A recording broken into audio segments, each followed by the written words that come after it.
যে ম্যাডাম, আমি কি আপনার সাথে ডিলটা ফাইনাল করতেছি যে আমি আপনার সাথে হাত মিলাবো? আর একটা কথা জেনে রাখুন, আমি যাত্রার সাথে হাত মিলাই না, আপনার লেভেল অনুযায়ী হাত মিলাবেন, বুঝতে পারছেন? স্যার আপনি কিছু মনে না করলে আমি আপনাকে কিছু কথা বলতে পারি? আপনি যে গেটাপে থাকেন আপনাকে দেখে মনে হয় না আপনি একটা বিল্ডিং এর ওনার। সবচেয়ে বড় কথা কি, আমার জায়গায় যদি অন্য কেউ থাকতো তাহলে আপনাকে সিকিউরিটি গার্ডই মনে করতো। হ্যাঁ আমি বুঝতে পারছি, আমার জায়গায় যদি ওর জায়গায় কোনো সাধারণ মানুষ থাকতো আপনারা কি তার সাথে সেম ব্যবহারটা করতেন?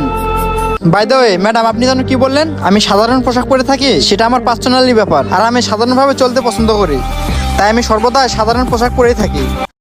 আর আমি একটা বিষয় কিছুতেই বুঝতে পারলাম না, কে কি পড়লো না পড়লো সেটা আপনাদের প্রবলেম কি? সরি স্যার, ওখানে আপনার সাথে খারাপ বিহেভ করার জন্য। আমি ভাবতেও পাইনি আপনি এই বিল্ডিং এর ওনার।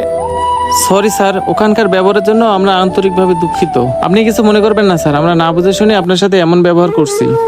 প্লিজ স্যার, আমাদের ডিলটা এভাবে আপনি ক্যান্সেল করে দিয়েন না। শোনেন, আমি আপনাদের সিভিটা আমার অফিসে আমি চেক দিছি, আপনারা অনেক মেধাবী, আর আপনাদেরকে নিয়ে কাজ করলে আমি অনেক লাভবান হতে পারবো। আর একটা কথা শুনেন, আমি লাভটা বাদে দিলাম, আমি আজকে আপনাদেরকে চাকরিটা দিলে দিতে পারতাম, কিন্তু আজকে আমি আপনাদেরকে চাকরিটা দেবো না, তার বিনিময়ে আজকে আমি আপনাদেরকে একটা শিক্ষা দেবো। আপনারা দুজন আরেকটা কথা জেনে রাখুন, মানুষের পোশাক আশাক দেখে কোনো মানুষকে যাচাই করবেন না, আর কিছু টাকার অহংকারে মানুষকে ছোট করে দেখবেন না। শোনেন, আমি আপনাদের ডিলটা ফাইনাল করতে পারতেছি না, আপনারা এই মুহূর্তে আমার অফিসের সামনে থেকে চলে যান। ও আর একটা কথা, আপনারা যাওয়ার সময় অবশ্যই আমার অফিস থেকে সিভিটা নিয়ে যাবেন।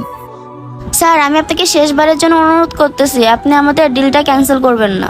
স্যার আপনি যদি আমাদের ডিলটা ক্যান্সেল করেন তাহলে আমাদের ফিউচারের অনেক প্রবলেম হবে। প্লিজ স্যার আমাদের ডিলটা ফাইনাল করে দেন। শ্যাট আপ, আপনাদের মুখ থেকে আর আমি একটা কথা শুনতে চাই না, আপনারা এখনই আপনাদের সিভি নিয়ে আমার অফিসের সামনে থেকে চলে যান। স্যার চুপ করুন, আপনারা এখনই চলে যান এখান থেকে। মানুষের পোশাক আশাক দেখে কখনো মানুষকে যাচাই করতে নেই। আমাদের ভিডিওটি ভালো লাগলে অবশ্যই লাইক কমেন্ট শেয়ার করে সবাইকে দেখার সুযোগ করে দেবেন। ধন্যবাদ সবাইকে, আসসালামু আলাইকুম।